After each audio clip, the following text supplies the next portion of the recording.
રામ રામ દોસ્તો. સરદાર સ્વામિનારાયણ મંદિરની જગ્યા હતી, એના વિવાદની એક આખું આપણે યશભાઈ સોજિત્રા કરીને છે, એમને આપણે ઇન્વાઇટ કર્યા હતા અને આપણી ચેનલ પર એ આખી વિડીયો મૂકેલી છે. એ યશભાઈ સોજિત્રાએ છે ને આખી ગેમ બદલી નાખી. બાકી બાજારું મીડિયાએ તો ભયંકર આ વિવાદને છે ને ખોટી રીતે બતાવી અને એ સરદારમાં જે સ્વામિનારાયણ સંસ્થા નિત્ય સ્વરૂપ સ્વામીનું છે કામકાજ, એને કલંકિત કરવાનું છે ને ચાલુ કરી દીધેલું 2-3 દિવસમાં. 3 દિવસ સુધી એ લોકોએ ચલાવ્યું ખોટી રીતે. પણ જેવા યશભાઈ સોજિત્રાએ અસલી સાચી હકીકત બતાવીને આખી ગેમ પલટાઈ ગઈ દોસ્તો.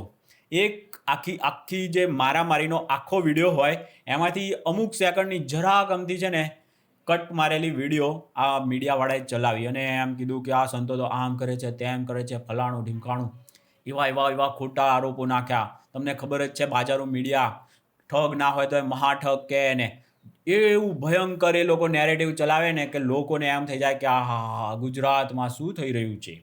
એક નંબરનું ખોટું નેરેટિવ એ લોકો ચલાવવા માટે સોપારી લેતા હોય, પૈસા લેતા હોય અને કોઈની પાછળ પડી જાય ખોટી રીતે, સાવ ખોટી રીતે.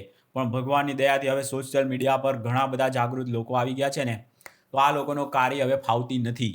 અને યશભાઈ સોજિત્રાએ આ કોઈ જમીનનો કોઈ વિવાદ જ નથી. જમીન મારી હોય તો એમાં વિવાદ ક્યાંથી હોય? મારી પાસે ડોક્યુમેન્ટ છે કે આ જમીન મારી છે, તો આમાં વિવાદ ક્યાં આવે દોસ્તો? કોઈ જાતનો વિવાદ જ નથી. જમીન મારા નામે છે, મારી માલિકીની છે. મારી માલિકીની જગ્યા ઉપર અમે સાફ સફાઈ કરતા હતા અને બહારથી બીજા લોકો આવ્યા અને એ લોકોએ જે આખી વિડીયો જોવો ને તમે દોસ્તો, તો કેવું ભયંકર રીતે નાના બિચારા છોકરાઓ જે ભણતા હોય એ સાફ સફાઈ કરતા હતા એની ઉપર જીવલેણ હુમલો કર્યો જબરજસ્ત. અને પછી આટલો બધું જીવલેણ હુમલા કર્યા, એ લોકોએ જેસીબીના કાચ ફોડી નાખ્યા અને કેટલું એ લોકોએ હુડદંગ મચાવી દીધી. અને પછી સંતો આવ્યા ને ઉપરથી એમણે છોડાવતા હતા. સંતો તો બિચારા એ બેને છોડાવતા હતા ઉપરથી. એમનો છોકરો માર ખાધો ને છતાં પણ પેલાને હાથ ના અડાડે અને એને ખાલી છૂટા પાડ્યા હતા. બોલો, આટલું છૂટા પાડ્યા ને એ વસ્તુને પણ મીડિયાએ એટલું ભયંકર રીતે આ એ સ્વામિનારાયણ આમ ને મળતિયાઓ ને એવું બધું કેવું કહેવા માંડ્યા.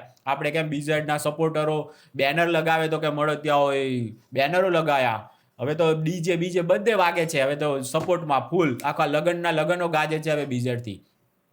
પણ મૂળ વાત કરીએ તો આ લોકો પણ સેમ પેટર્ન, મળતિયાઓ આવી ગયા, સંતોના મળતિયાઓએ આમ કર્યું, હુમલો કર્યો ને એવું બધું. બોલો, હાવ ખોટું.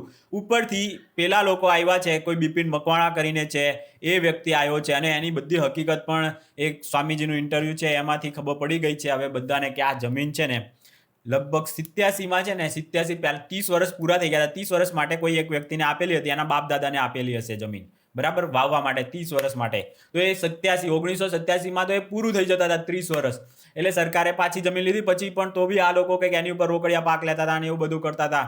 તો 10 વર્ષ પછી સરકારના ધ્યાનમાં આવ્યું તો એને ઉપર એ લોકોએ સરકારે ખુદ કેસ કર્યો અને એ બધો આખું રોકડિયા પાકનું વ્યાજ હાથે રકમ માગી કે ભાઈ તે હવે તમને આપેલી હતી એનો તમે શરતભંગ કર્યો કે જે પણ બધું. હવે એ જમીન તો એમની હતી જ નહીં, છતાં પણ આવા બધું ખોટું જમીનનો દુરુપયોગ કર્યો. આ તો બધા પાસે સંવિધાનની વાતો કરે. તો સંવિધાન પ્રમાણે ચાલો છો ભાઈ. વાતો તો બધાને હારી કરતા આવડે, બરાબર ને?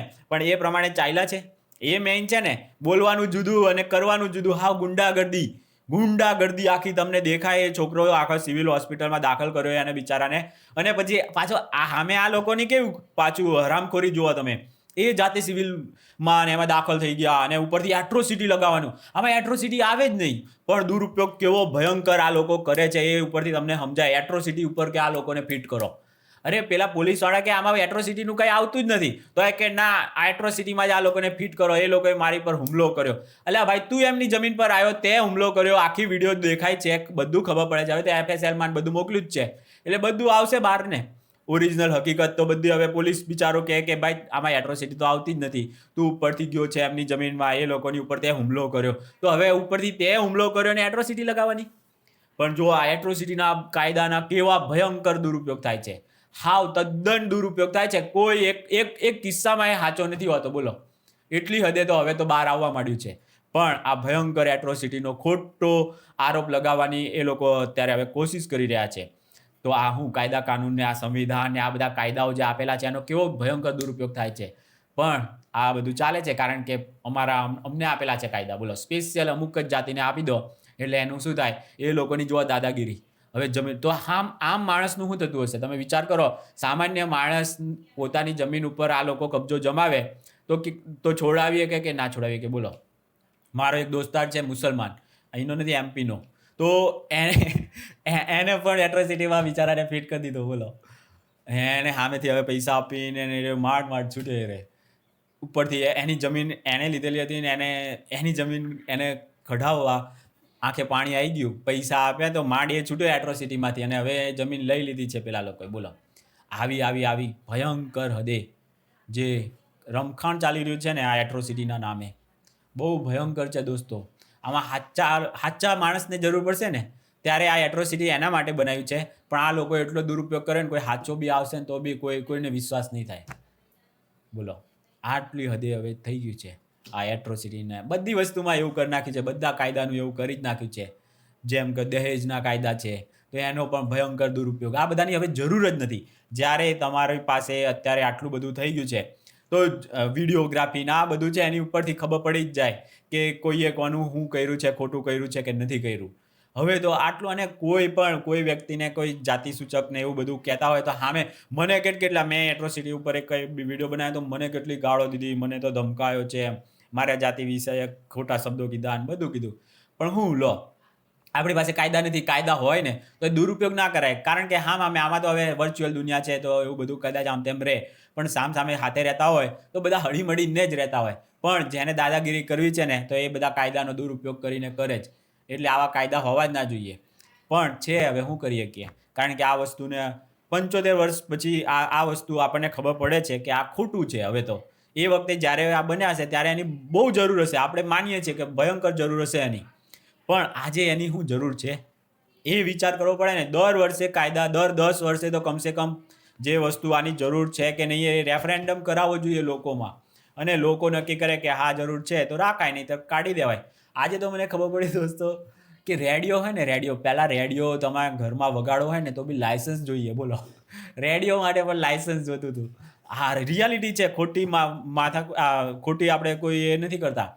પણ 15 રૂપિયા વર્ષનું ભાડું, એ ફોર્મ ભરીને તમારે લાયસન્સ લેવાનું, 15 રૂપિયાની ફી થાય દર વર્ષે, પાછું રિન્યૂ કરાવવાનું લાયસન્સ. રેડિયો તમારા ઘરમાં લાયા પછી વગાડવો હોય ને તો, એ તો જો કે કોઈ લેતું જ ના હોય, પણ આવા કાયદા કાનૂન છે, બોલો. પતંગ ચગાવવાય લાયસન્સની જરૂર પડે.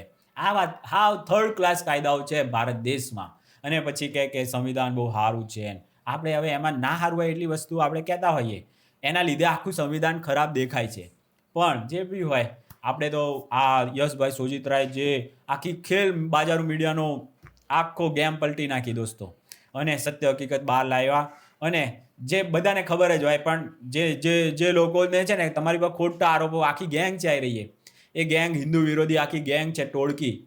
અને એ લોકો આપણે કાંઈ મંદિરો બને તો તરત આપણને સલાહ આપવા આવી જાય કે મંદિરો શું કામ બનાવો છો, હોસ્પિટલ બનાવો નહીં, સ્કૂલો બનાવો, બોલો. તો આ નિત્ય સ્વરૂપ સ્વામી તો સ્કૂલો બનાવી છે, હવે હોસ્પિટલ માટે જમીન લીધી છે. મારા જેવો માણસ હોય ને, મારી જમીન હોત ને તો હું શું કરત? ચાલો કે હોસ્પિટલ માટે છે ને મારી ખુદની હોય ને તો એ આપી દઉં. આવું દાનવીર, આ પટેલ સમાજ કેટલો દાનવીર છે દોસ્તો. પોતાની જમીન છે, સારા હેતુ માટે કોઈ કામ કરવા માગે છે તો આપી જ દે. કંઈ ને, બીજી તો છે કે બીજી ખરીદી લઈશું. મહેનતથી જ જેને કરવું હોય તો બીજી 50, અને ભગવાન એને આપે જે સારું આવું દાન કરતા ને એવું શીખે. બાકી છોકરાઓ વેચીને પછી 4 વ્હીલ લે તો એમાં હોના હાઈટ કરે, અને 4 વ્હીલમાં મેન્ટેનન્સ જેટલું આવે ને ભટકાડે ને એમાં કરે ને, એટલે હાવ પેઢી આગળની ઉડી જ જાય, હાવ ગરીબ જ થઈ જાય. એના કરતાં જમીન હોય તો રાખી મુકાય, સારા કોઈ પર્પઝથી માગે તો આપી દેવાય દાનમાં. બાકી તો આ લોકોને શું લાગે કે આપણને એમ લાગે કે આ લોકોની પાસે આરક્ષણ છે તો એમને મોજ છે, ને એ લોકોને એમ લાગે કે આપણી પાસે જમીન છે ને એટલે એમને મોજ છે. પણ હું જમીનવાળો છું દોસ્તો, કાંઈ મોજ નથી. ઉપરથી ખર્ચો કરવો પડે. ખર્ચો થોડોક નથી કરવો પડતો હવે, બાકી પહેલાં તો ખર્ચો કરવો પડતો હતો. હવે થોડાક ભાવ સારા આવવા માંડ્યા છે, ભાગવી જમીન આપેલી હોય તો ભાવ થોડાક સારા આવવા માંડ્યા છે ને, એટલે છે ને અમુક 2-5 વર્ષે એમાં પૂરણ કરવું હોય ને આ કરવું હોય ને એવા બધા ખર્ચા આવતા હોય ને તો એ ખર્ચા નથી કરવા પડતા. થોડુંક હવે મળે છે, બહુ વધારે નથી મળતું. 5 કે 6 વીઘા છે અમારે 5 જમીન, તો એમાં 2 ભાઈ ને 2 ને એટલે 3 જણા હોય તો 3 ભાગ પડે, તો એક 2-2 વીઘો આવ્યો. હું તમે લઈ શકો એમાં કાંઈ, પણ પડી રખાય, વેચાય નહીં. એમ પડી હોય ને તો ચાલે. 4 વ્હીલ લઈ લો ને તમે તો એમાં મેન્ટેનન્સ કેટલું થાય, પાછું એની તમે લો આજે 4 વ્હીલ બરાબર, તો કાલે એની વેલ્યુ શું થાય? કાલે હાવ એનાથી 10,000 20,000 ઓછી જેમ દિવસો જાય એમ થતી જાય. એટલે એની કોઈ 15 વર્ષ પછી તો હાવ 0 વેલ્યુ થઈ જાય. પ્લસ દર 2-3 મહિને એમાં મેન્ટેનન્સનો જે ખર્ચો આવે તોડી નાખે, પ્લસ સીએનજી કે પેટ્રોલ પુરાવો, એટલે તો કેટલી એવરેજ આપતી હોય બધાને ખબર જ છે 4 વ્હીલોમાં ને એમાં તો. એટલે જમીનો વેચી અને છોકરાઓને 4 વ્હીલો નહીં લઈ દેતા. હું તો કહું ફ્લેટ ને એવું બી ના લઈ દેવું જોઈએ, પણ મહેનતથી કમાય છે ને તો એને કિંમત સમજાશે. બાકી તો આવા પછી દાદાગીરી કરશે, અમારી જમીન હતી. અરે ભાઈ, ત્યારે તો કોન્ટ્રાક્ટ જ પૂરો થઈ ગયો, 87માં પૂરો થઈ ગયો. એ પછી ઉપરથી એની પાસે સરકાર રૂપિયા માગતી હતી, તો આ આપતો નહોતો, એટલે સરકારે હવે વેચી નાખી બીજાને જમીન, અને પાછું બજાર ભાવે વેચી છે, જેવા તેવા ભાવે નહીં, બજાર ભાવે વેચી છે. અને પેલો ભાઈ કે મને 1.5 કરોડ આપો તો હું આમાંથી નીકળી જાઉં. અરે ભાઈ, તું તો પહેલેથી નીકળી ગયો તો, તારું તો તારામાં યોગ્યતા નથી ને, એટલે સરકારે તને તો પહેલાથી કાઢી મૂક્યો હતો, તારા મા બાપે કાઢી મૂક્યો હતો. એટલે જ નહીં તો તારે આટલી જમીન 30 વર્ષ માટે મળે તો 5 વીઘા પોતાના નામની જમીન ખરીદવા માટે એટલું તો કમાણી કરાય કે નહીં મહેનત કરીને. પણ એવું કાંઈ કર્યું નથી. પણ આ તો શું છે, હા હોટલમાં હોય ને તો આપણે જે મેનુ મંગાવ્યું હોય ને, પણ બીજાનું જોઈએ ને તો એમ લાગે કે પેલો સારું ખાય છે. એટલે આ જમીનો એ પહેલાં એ લોકોને આરક્ષણ ને એવું બધું મળી ગયું ને આવું બધું બરાબર. અને ખેડૂતો ખેતી કરતા હતા તો એ લોકોએ પોતાની જમીનો કરી. અત્યાર સુધી જમીનોની કોઈ વેલ્યુ નથી. હમણાં ભાવ વધ્યા છે ભાઈ, પણ જમીનોની કોઈ વેલ્યુ નથી. પણ અત્યાર સુધી બચાવીને રાખી. ખોટા દારૂ ના તે ને પછી ફેલ ફતુરમાં ને એમાં ઓછી નથી કરી બાપ દાદાઓએ જમીન. હવે અત્યારની પેઢી તો ઓછી કરે છે, પણ આપણા બાપ દાદાઓએ ઓછી નથી કરીને એટલે અત્યારે મળ્યું છે, આપણા સુધી આવ્યું છે. ધારો કે કોઈ ગોલ્ડ તમને આપ્યું હોય, તમારા 50 વર્ષ પહેલાં તમારા સાસુ સસરાઓ કે તમારા દાદાએ પરદાદાએ તમને ગોલ્ડ આપ્યું હોય, તમે અત્યાર સુધી વેચ્યું ના હોય અને એને રાખી મૂક્યું હોય, તો અત્યારે કેવો ભાવ આવે? 60,000 70,000 કે ક્યાંય પહોંચી ગયો છે મતલબ.